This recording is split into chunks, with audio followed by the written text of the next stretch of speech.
இந்த நேரத்தில் நிறைய பேர் மனசுக்குள்ளே சிலது ஓடிட்டுருக்கோம். நான் ஒரு காரியத்துக்காக ரொம்ப நாளாக ஜெபிச்சிட்ருக்கேன், சிலர் சொல்வீங்க ரொம்ப மாதமாக ஜெபிச்சிட்ருக்கேன், சிலர் சொல்வீங்க ரொம்ப வருஷமாக ஜெபிச்சிட்ருக்கேன், எந்த மாற்றமும் ஏற்படலைன்னு சொல்லிட்டு.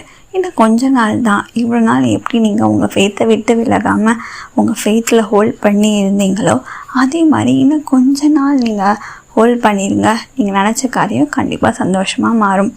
நம்ம ஏசப்பா கிட்ட வேண்டும் போது, நான் ஏதாவது தவறு செஞ்சிருந்தால் அதை எனக்கு வெளிப்படுத்துங்க, எனக்கு மாற்றிக்க வாய்ப்பு தாங்க அப்படின்னு சொல்லிட்டு ஏசப்பா கிட்ட நம்ம எப்படி நெருங்கிறது அப்படின்னு யோசித்து அந்த காரியத்துக்காக நம்ம ஜெபிக்கணும்.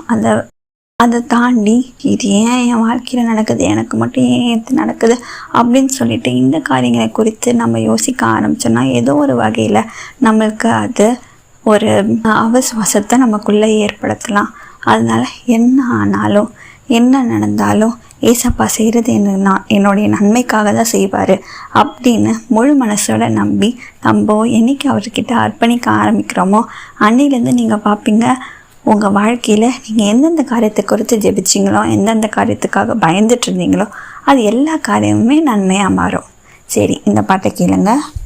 நன்மைகளின் ஊற்றே நான் நம்பிடும் மரணே,